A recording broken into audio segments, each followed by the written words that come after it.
السلام علیکم. ہم نے اپنے پچھلے کلاس میں رسک کے حوالے سے بہت سی باتیں کی ہیں.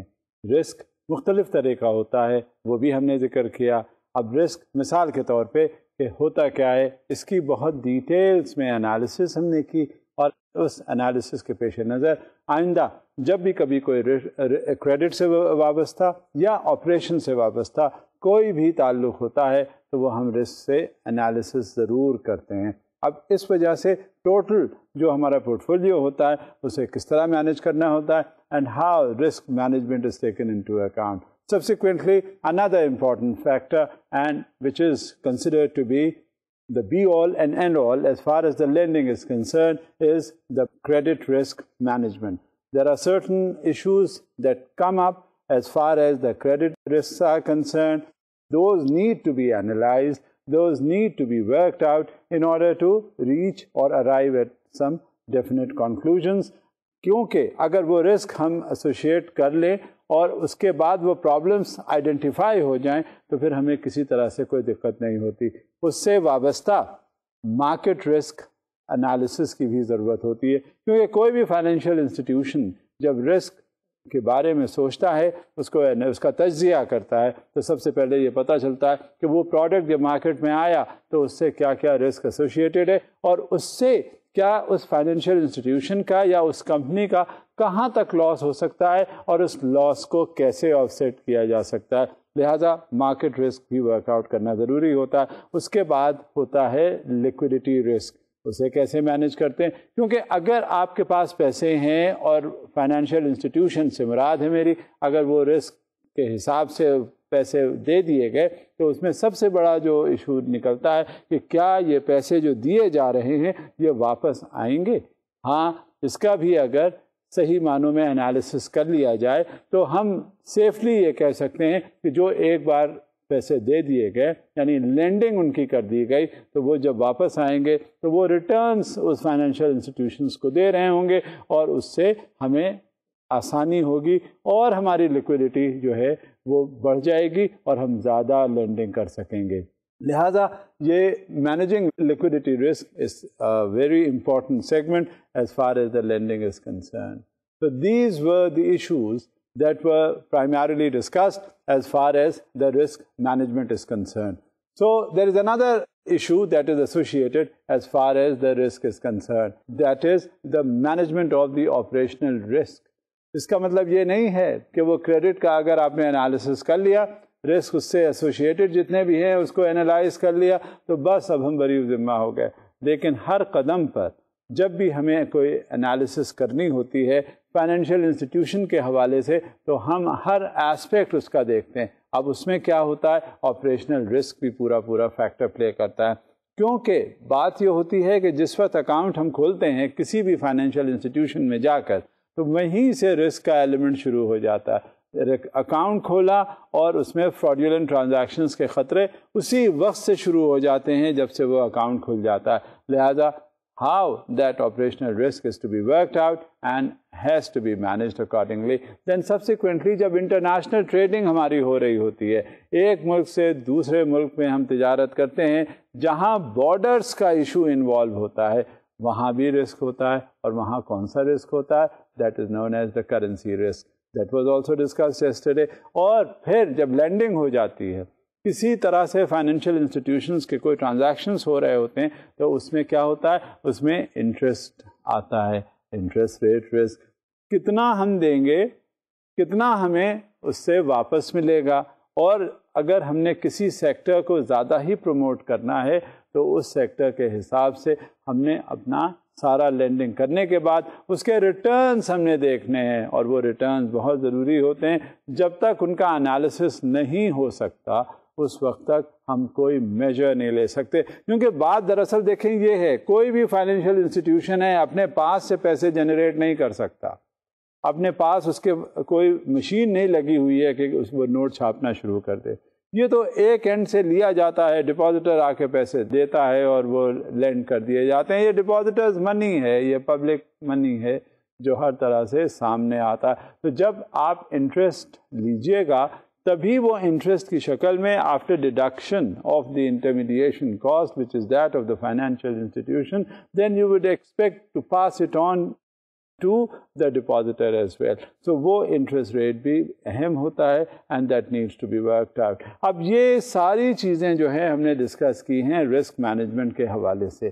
جب کوئی لینڈنگ ہوتی ہے جہاں فائنینشیل انسٹیٹیوشن انوالو ہوتا ہے، اس کی کوئی بھی لینڈنگ ایکٹیویٹی، کوئی بھی فائنینشیل ایکٹیویٹی، کسی طرح کا کوئی آپریشنل ایشو جب کبھی بھی آئے گا سامنے تو وہاں رسک کا ایلیمنٹ ضرور ہوگا. اور جب رسک کا ایلیمنٹ ہوتا ہے تو کیا ہوتا ہے اس کی انالیسس، اور یہ پھر ہم دیکھ لیتے ہیں کہ یہ کہاں تک وائبل ہے فائنینشیل انسٹیٹیوشنس کے. غرض کہ اب آپ کو یہ اندازہ ہو گیا ہوگا کہ رسک مینجمنٹ کتنا امپورٹنٹ ہے اور ہر ایسپیکٹ میں ضروری ہے فائنینشیل انسٹیٹیوشن کے. اب دیکھیں اگر رسک کا اثر ہمیں معلوم ہو جاتا ہے، ہم انالائز کر لیتے ہیں تو وہ کیا ہوتا ہے، ہمیں بہت سی ایسی چیزوں سے بچا دیتا ہے جس سے ہم آگے چل کے شاید نہ بچ پاتے ہوں. اس میں سب سے بڑا ایلیمنٹ کیا ہوتا ہے، وہ بینکنگ فراڈ کا ہوتا ہے. بینکنگ فراڈ اور مس لیڈنگ ایکٹیویٹیز، کیونکہ جہاں پیسہ ہوگا وہاں رسک کا ایلیمنٹ ہوگا اور انسان کی نیت بدلتے دیر نہیں لگتی، چاہے وہ کسی لیول پر ہی کیوں نہ ہو. وہاں پہ جہاں اس نے پیسے دیکھے، جہاں اس نے دیکھا چمک روپے کی، تو وہ فوری طور پہ اچھے خاصے جو ایلیمنٹس جو لوگ ہوتے ہیں وہ بھی اپنی ان کی نیت بدل جایا کرتی ہے اور وہیں پہ یہ فراڈز ضرور ہوتے ہیں. اب یہ فائنینشیل انسٹیٹیوشنس ہوئے یا بینکس ہوئے یا کسی انداز میں وہ انسٹیٹیوشنس جو پیسے میں ڈیل کرتے ہیں، ہر وقت اپنے آپ کو تیار رکھتے ہیں کہ یہ فراڈز یا مس لیڈنگ ایکٹیویٹیز کیا ہیں. اب سب سے پہلے ہمیں یہ ضرور معلوم ہو جانا چاہیے کہ بینک فراڈ ہوتا کیا ہے. اس ضمن میں آپ کے سامنے ہے ایک سلائیڈ.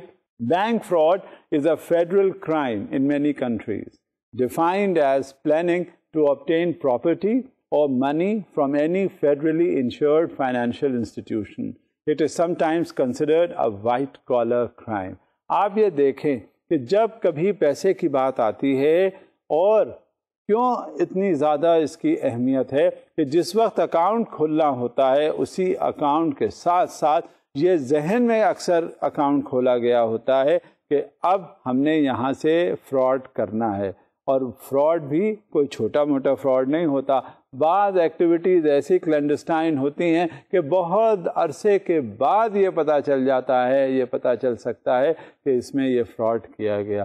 لہذا یہ ہر وقت الرٹ ہونا پڑتا ہے بینکس، فائنینشیل انسٹیٹیوشنز یا کسی ایسے ادارے کو یا شعبے کو جو روپے پیسے سے وابستہ ہے یا کسی انداز میں لینڈنگ ایکٹیویٹیز ہیں یا بینکنگ آپریشنل ایکٹیویٹیز میں. اب یہ ایک ایشو ہے جو ہمیشہ آتا ہے. اور یہ بینک فراڈز کا کیا سلسلہ ہوتا ہے، اب ہم دیکھ لیتے ہیں کہ کس طرح سے فراڈز کمٹ ہوتے ہیں. یہ روگ ٹریڈرز کیا ہیں؟ ایک ایکسپریشن یہ ہوتا ہے کہ دیر آر روگ ٹریڈرز.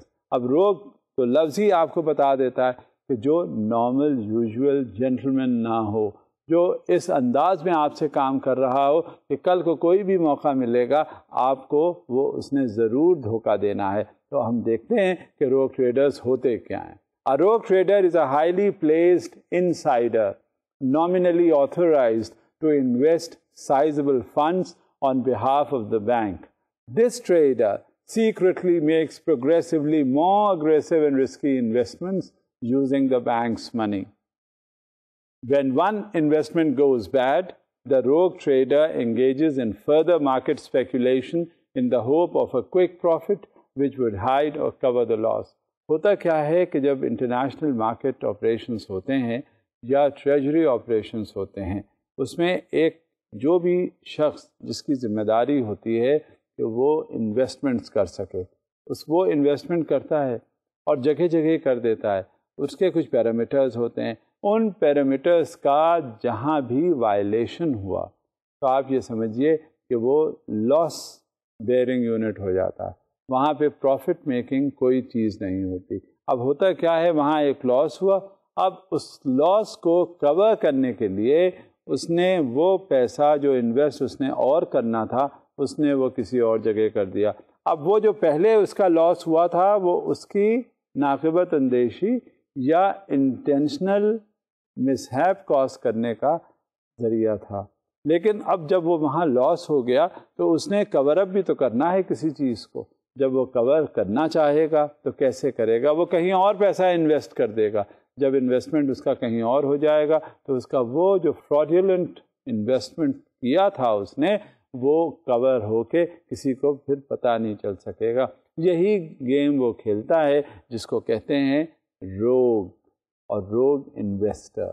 اب یہ انسائڈر ہوتا ہے, اسی فائنینشیل انسٹیٹیوشن کے اندر کام کرتا ہے اور اس پہ اونس ہوتا ہے انویسٹمنٹ کا. مزید ہم ڈیٹیلز جانتے ہیں. Unfortunately, when one investment loss is piled onto another, the costs to the bank can reach into the hundreds of millions of dollars. There have even been cases in which a bank goes out of business due to market investment losses. یہ بڑی عام سی بات ہے, اور خاص طور سے جب انٹرنیشنل مارکیٹ میں انویسٹمنٹس ہوتے ہیں بینکنگ آپریشنس کے حساب سے, تو اس میں یا تو بینک وہ بن جاتا ہے یا بینک کے آپریشنس تمام تر بند ہو جاتے ہیں اور وہ لاس سسٹیننگ یونٹ نہ ہو کے اسے بالکل ہی بند کر دیا جاتا. یہ اکثر بینکوں میں دیکھا گیا ہے. اس کی کچھ مثالیں ضرور ہیں جو نظر آتی ہیں کہ اکثر مڈل ایسٹ آپریشنس ہوئے, اکثر یو کے آپریشنس ہوئے, اکثر کسی اور یورپین کمیونٹی کے حوالے سے کوئی آپریشنس ہوئے. یہاں ہمارے پاکستان کی بینک کی برانچز ہیں وہ آپریٹ کر رہی ہیں. جب وہاں لاسز ہوئے تو اتنے زیادہ لاس ہو گئے کہ نہ کہ وہ ایک ایریا کے لاسز جو ہوئے تھے وہاں وہ بینکنگ آپریشنز بند ہوئے, بلکہ اور اس سے وابستہ بہت سی جگہ جہاں بینکنگ ایکٹیویٹیز ہو رہی تھیں وہ بھی بند کر دی گئیں. یہ کیا ہوتا ہے؟ یہ غلط اندازے ہوتے ہیں, کہیں کہیں ایل انٹینشنس ہوتے ہیں اور یہ فراڈس پر مبنی ہوتا ہے. لہذا جہاں کہیں اس طرح کی بات ہوتی ہے اس ادارے کو انتہائی نقصان ہوتا ہے اور وہ خسارے میں چلا جاتا ہے.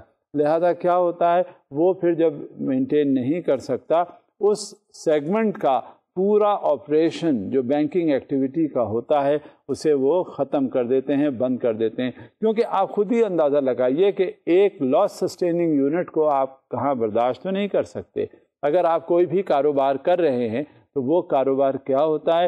وہ کاروبار آپ کو پروفٹ دینا چاہیے. اب جب وہ پروفٹ آپ کا نہیں ہوتا اور کسی کلینڈسٹائن ایکٹیویٹی کی وجہ سے وہ پروفٹ نہ ہو کر لاس ہو جاتا ہے تو وہ پھر آپریشنز وہاں کنٹینیو نہیں ہوتے. لہذا یہ بڑا نقصان ہوتا ہے اس ادارے کے لیے. اسی ضمن میں ایک اور بھی بات آتی ہے فراڈیولنٹ لونز کی. وہ کس طرح سے ان کی ایکٹیویٹی ہوتی ہے, لونز کس طرح سے فراڈیولنٹ ہو جاتے ہیں اور ایک جگہ سے دوسری جگہ وہ کس طرح منتقل کر دیے جاتے ہیں, یہ ہم دیکھتے ہیں.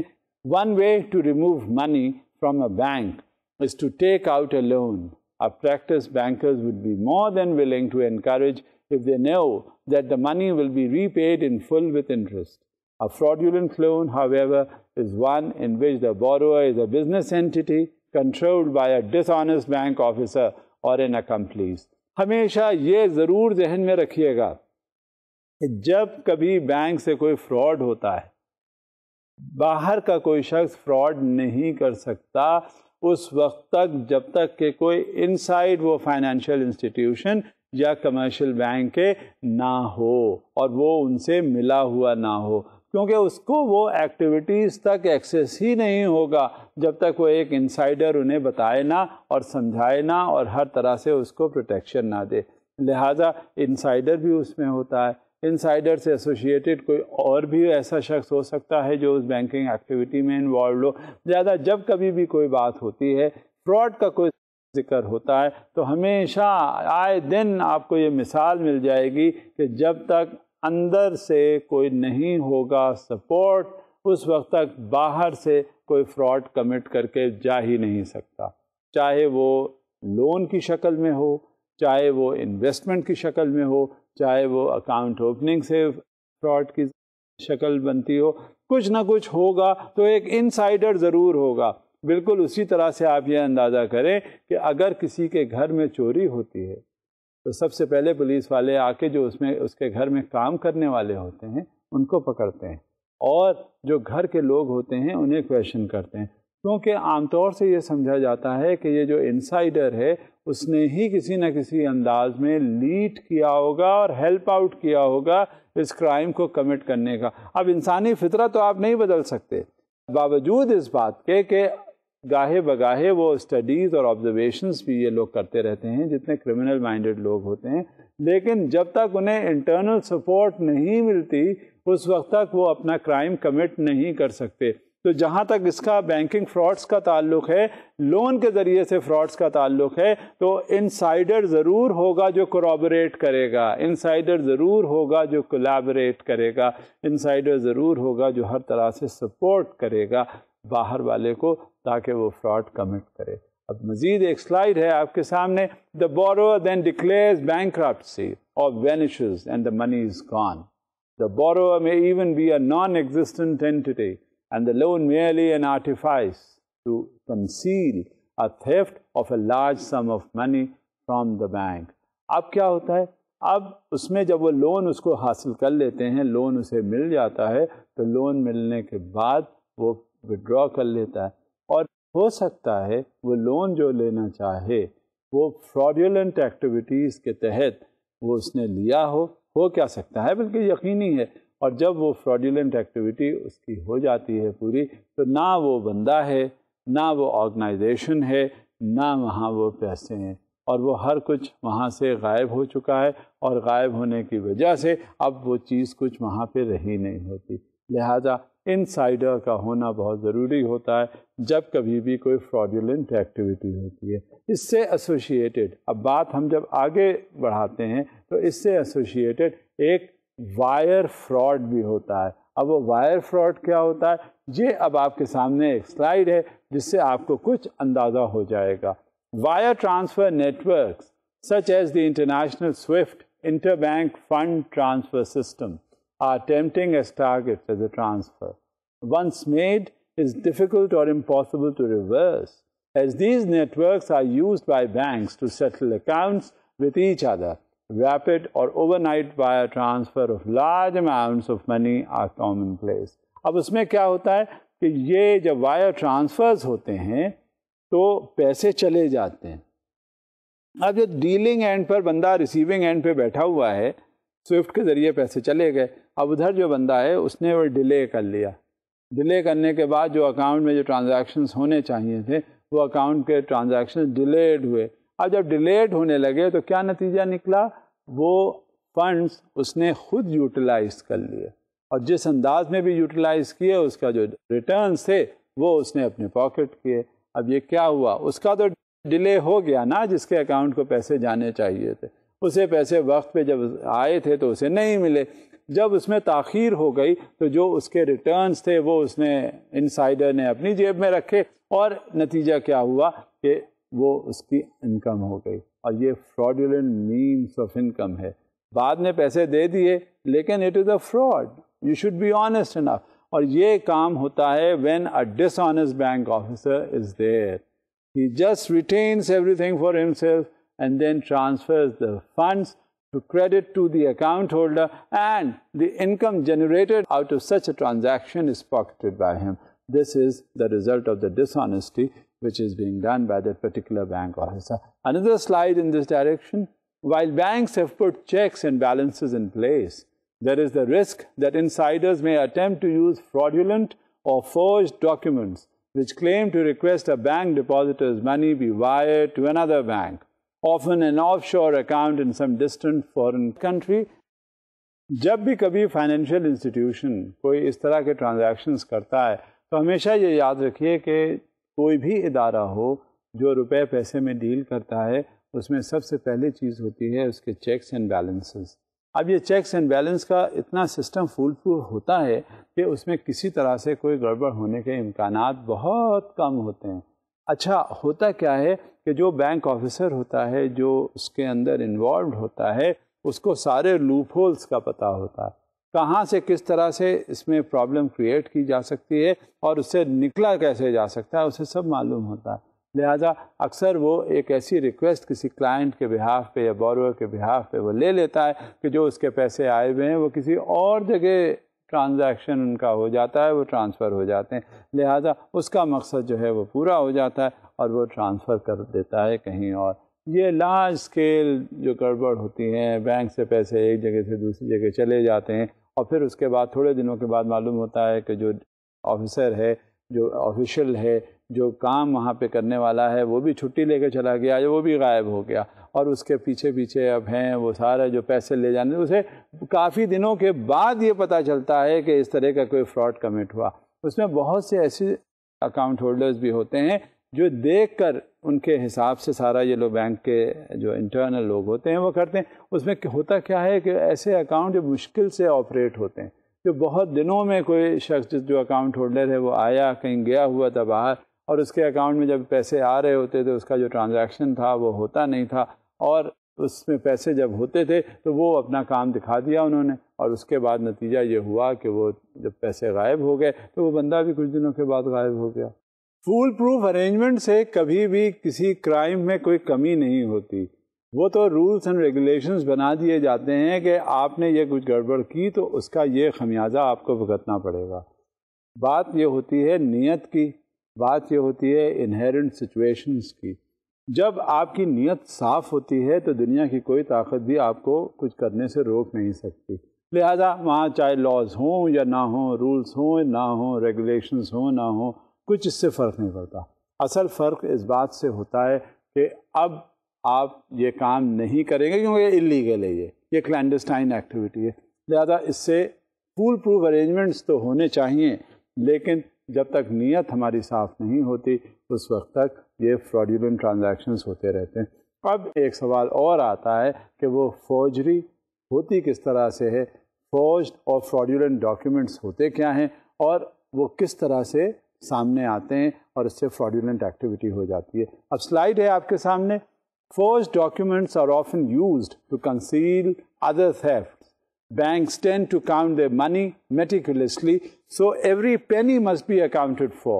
A document claiming that a sum of money has been borrowed as a loan, withdrawn by an individual depositor, or transferred or invested can therefore be valuable to a thief who wishes to conceal the minor detail that the bank's money has in fact been stolen and is now gone. اب جہاں یہ فراڈیولنٹ documents کی بات آتی ہے، جہاں forge documents کی بات آتی ہے، اس میں سب سے بیسک چیز یہ ہوتی ہے کہ جو کام کرنے والا ہے، جس نے یہ فراڈیولنٹ ٹرانزیکشن کیا، اس میں کیا ہوا، وہ اس کا نام و نشان مٹا دینا چاہتا ہے۔ وہ سمجھنا چاہتا ہے کہ ہاں جو کام اس نے کر دیا اس کا کوئی کسی طرح سے ایویڈنس نہ پروڈیوس کیا جا سکے، لہذا جب بھی کبھی کوئی اس طرح کی ایکٹیویٹی ہوتی ہے وہ ڈاکیومنٹس میں ضرور ہیرا پھیری کرتا ہے، وہ ڈاکیومنٹس کو ضرور فورج کرتا ہے، وہ ڈاکیومنٹس کو دیکھتا ہے، اس انداز میں اس کو مینیپولیٹ کرتا ہے تاکہ آئندہ سے وہ کسی کے سامنے آ نہ سکیں وہ ڈاکیومنٹس، اور ان کا کسی طرح سے پتہ نہ چل سکے۔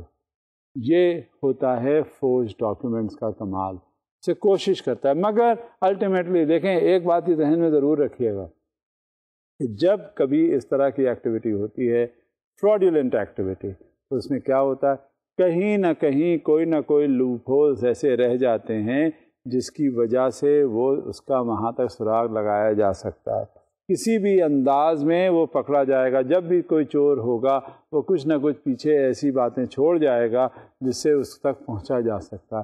مگر بات یہ نہیں ہے کہ اب ایک ایکٹیویٹی ہو گئی، ایک چوری ہو گئی، ایک فراڈ کمٹ ہو گیا، تو جب وہ جتنا جس کو لاس ہونا تھا وہ تو ہو گیا نا، بعد میں آپ پکڑتے رہیں، لاس کا سہارا لیتے رہیں، وہاں تک پہنچ جائیں، وہ بطور ڈیٹرنٹ کے تو ہو سکتا ہے، لیکن کم سے کم اس ایکٹیویٹی سے جو کہ ہو گئی اسے بیچارے کو نقصان تو پہنچ گیا، کیونکہ جب بھی کبھی ٹرانزیکشن میں کوئی گڑبڑ ہوتی ہے تو ایک کسٹمر کا نقصان ضرور ہوتا ہے، وہ بیچارہ محروم ہو جاتا ہے، اور وہ پھر اس کے بعد یہ لمبا ایک لامتناہی سلسلہ ہے کہ اس کی انکوائریز ہوتی ہے، پروبز ہوتے ہیں، ریکوریز ہوتی ہے، اسے ٹریس آؤٹ کیا جاتا ہے، اس میں مختلف ڈیٹیکٹیو ایجنسیز انوالو ہوتی ہیں، پولیس ایکٹیویٹی، یہ غرض کہ ایک لمبا کام ہے۔ اگر یہ ہو ہے نا، یہ اس کی کوئی چیز نہ ہو سامنے، اگر کوئی زد میں نہ آئے تو ایسی کوئی چیز ہونی نہیں چاہیے اور نہ ہوتی ہے۔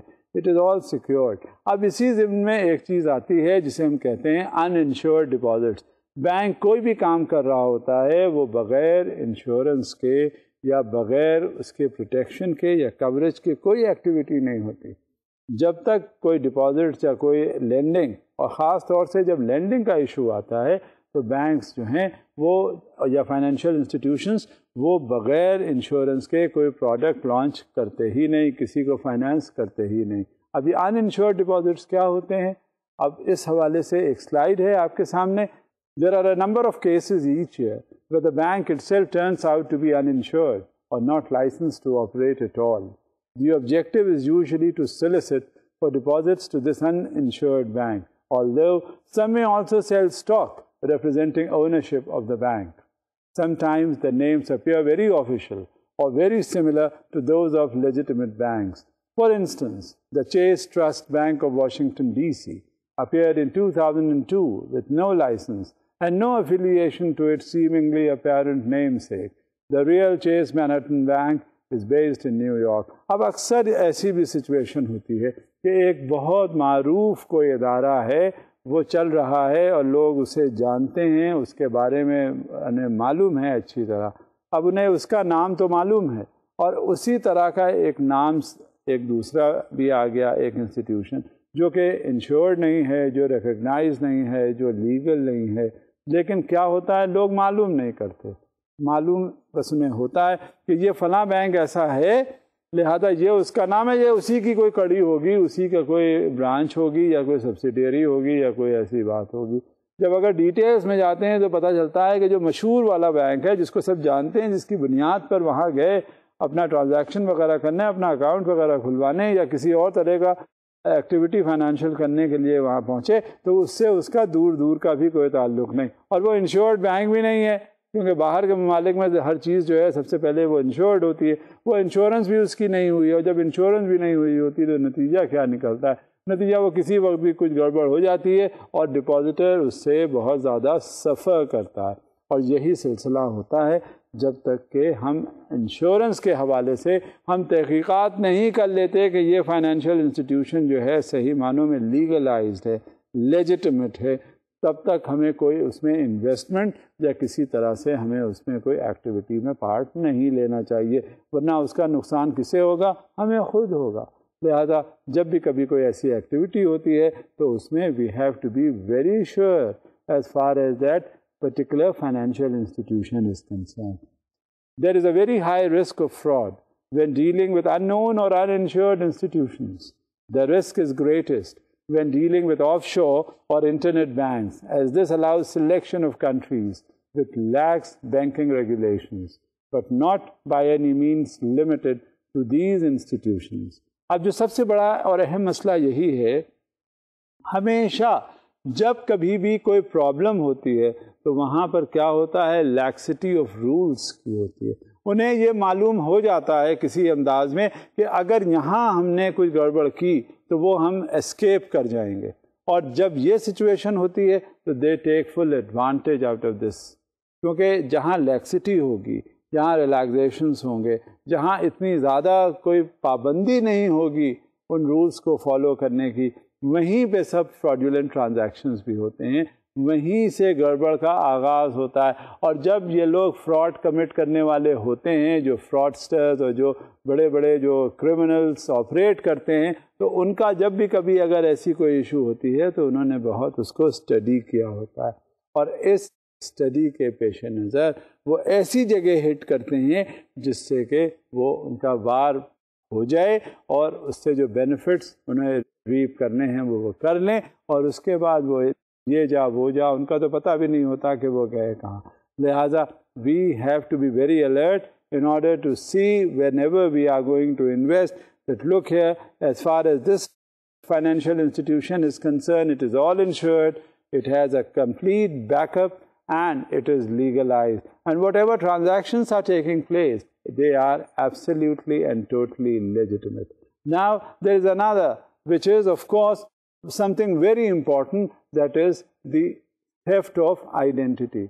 Identity آپ کی کیا ہے اور کس طرح سے آپ نے اس کو گڑبڑ کیا اور اپنے مقصد سے ڈیویٹ کر کے اس کو آپ نے اپنے فراڈولنٹ ایکٹیویٹیز کے لیے یوٹیلائز کیا. اور ہمیشہ اس طرح کی جو بھی ایکٹیویٹیز ہوتی ہے وہ فراڈولنٹ ایکٹیویٹیز کرنے والے ڈس آنیسٹ پرسنل ضرور ہوتے ہیں بینک کے.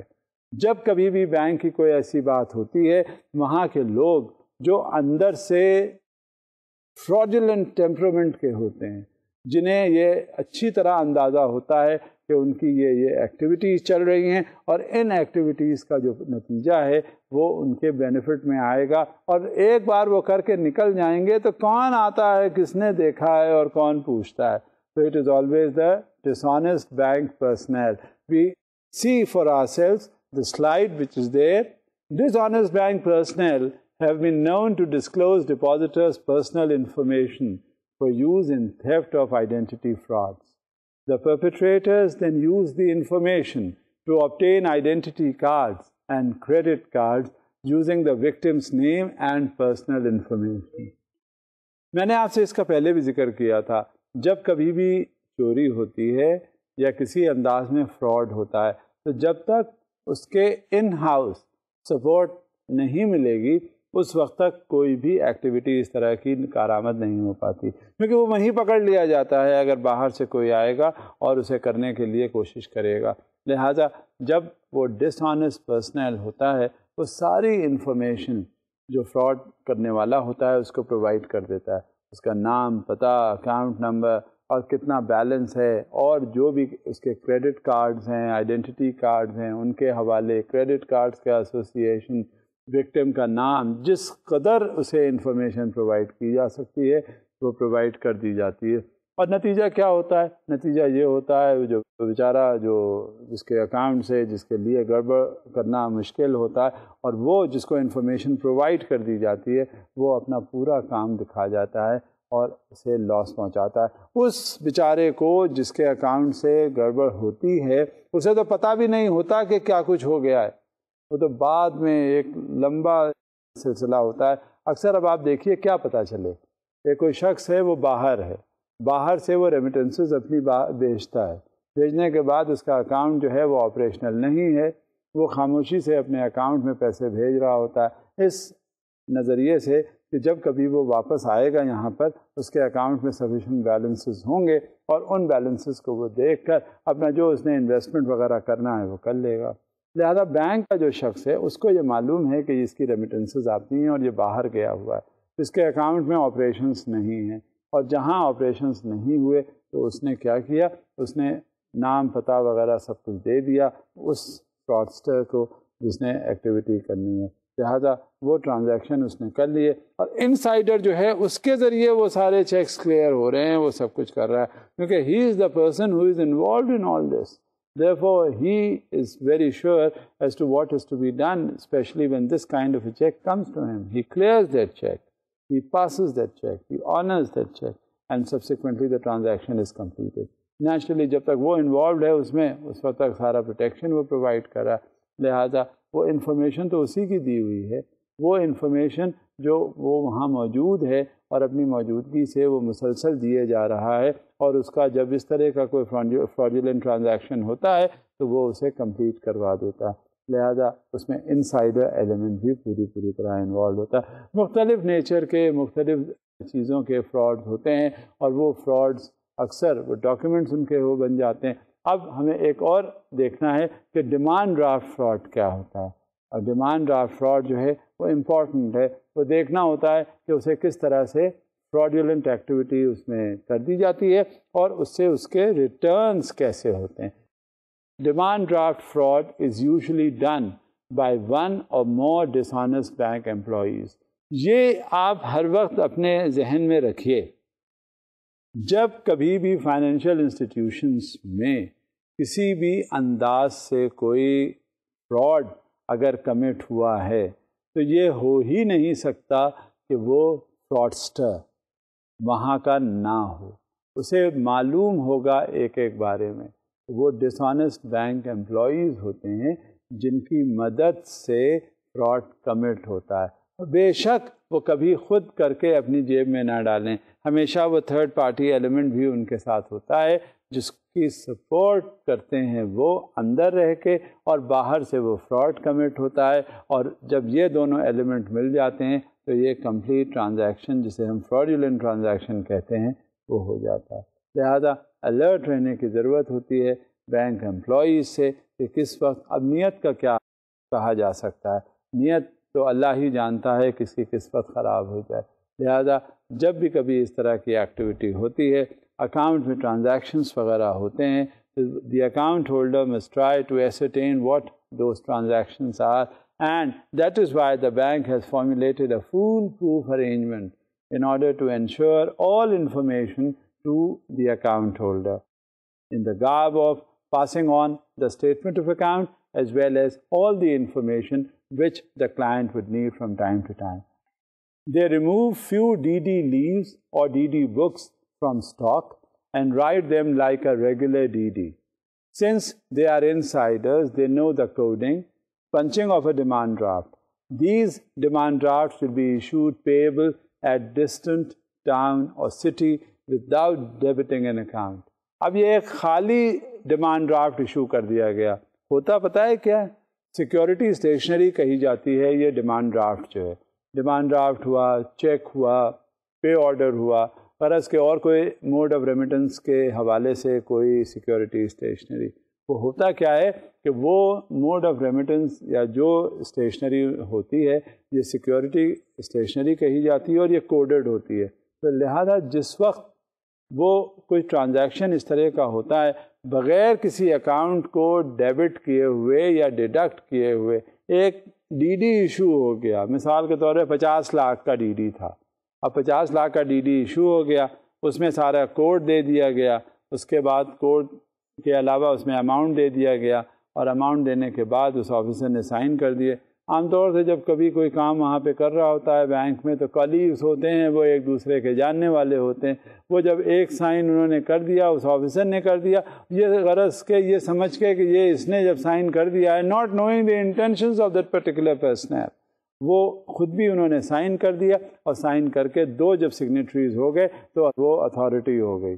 اب انہوں نے ڈرافٹ اس پرٹیکولر اماؤنٹ کا اس اکاؤنٹ ہولڈر کو یا اس بندے کو، اس شخص کو بھیج دیا۔ اب جب اسے ڈرافٹ ملا تو وہ جاتا ہے اور اپنے اکاؤنٹ میں وہ جمع کروا دیتا ہے۔ اب جمع کروانے کے بعد جب وہ کلیئرنگ کا وہ اماؤنٹ ہوتا ہے، اسے واپس انہوں نے اتنا بڑا ٹیسٹ کی کے ساتھ کر کے بھیجنا ہوتا ہے، تو یہاں وہ وہی آفیسر پھر موجود ہوا، جب اس کے پاس آیا تو اسے اس نے آنر کر دیا، اور وہ ایڈوائز بنا کے جب اسے واپس بھیج دیا تو وہ اس کے اکاؤنٹ میں کریڈٹ ہو گئے پیسے۔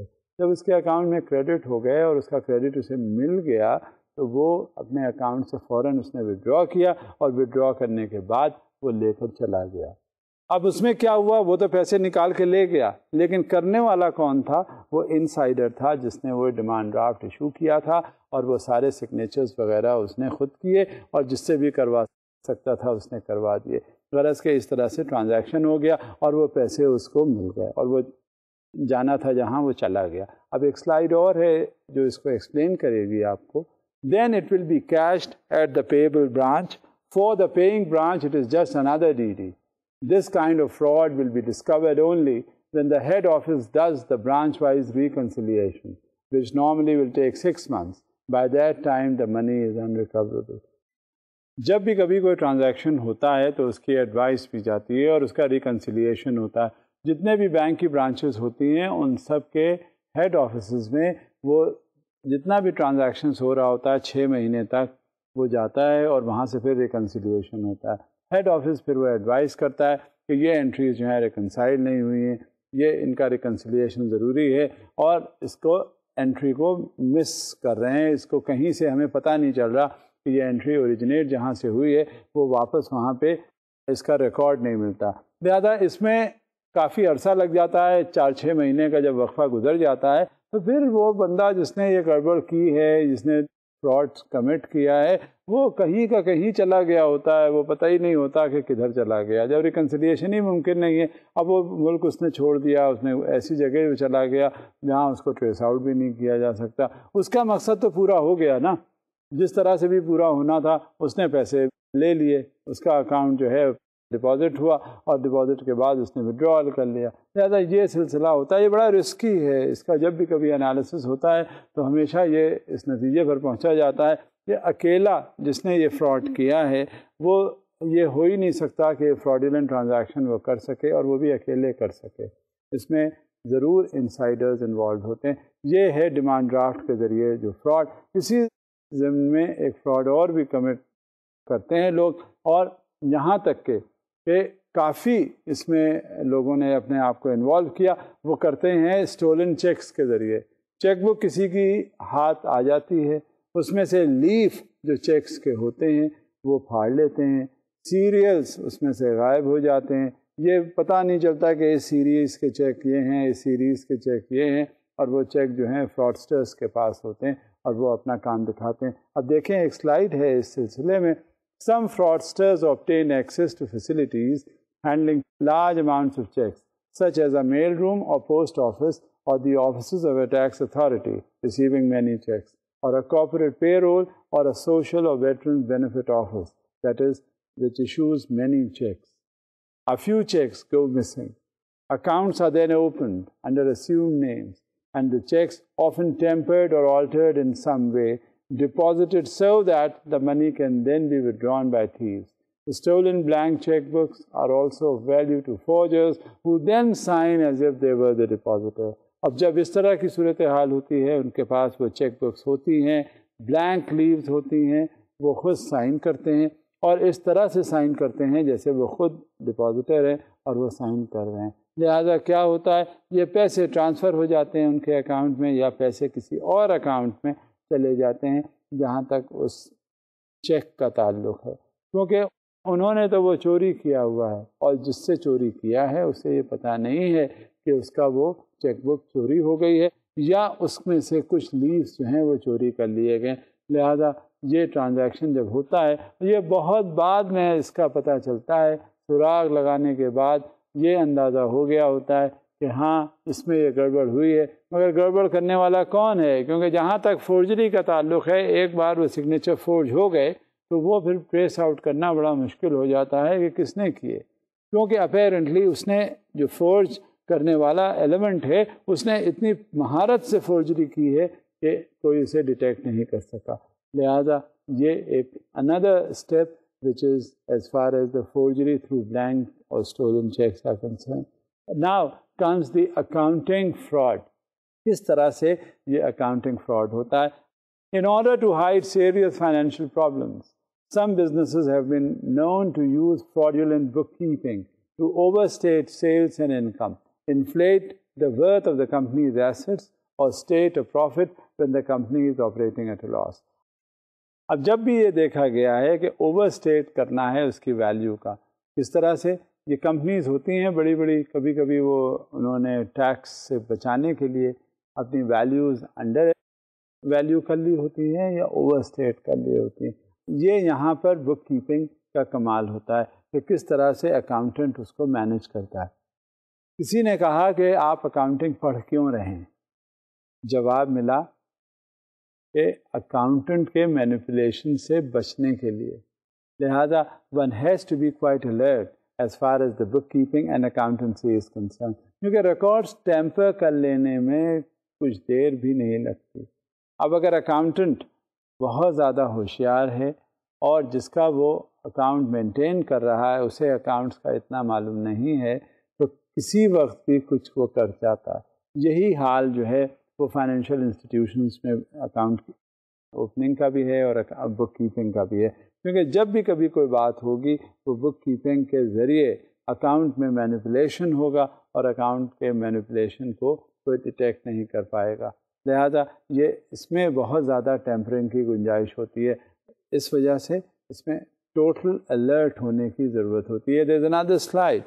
These tampered records are then used to seek investment in the company's bond or security issues, or to make fraudulent loan applications in a final attempt to obtain more money to delay the inevitable collapse of an unprofitable or mismanaged firms. مختلف قسم کے frauds ہوتے ہیں، مختلف قسم کی گڑبڑ ہو جاتی ہے جس کے لیے کوئی ہو سکتا ہے تیار نہ ہو، اور کبھی کبھی ایسا ہوتا ہے کہ کوئی سوچ بھی نہیں سکتا.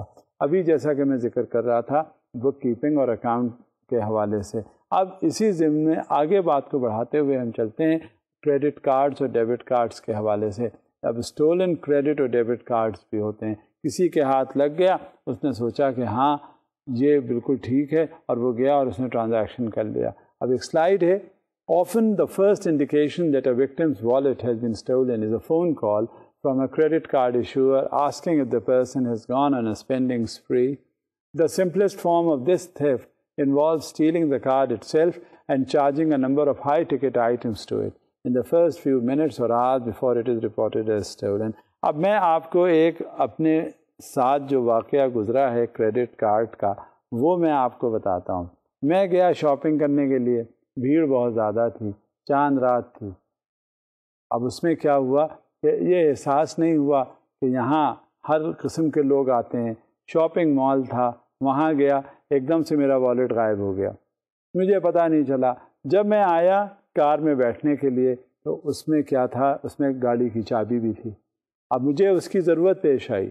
اب جب چابی نکالنے کو ہوا تو وہ والیٹ ہی نہیں.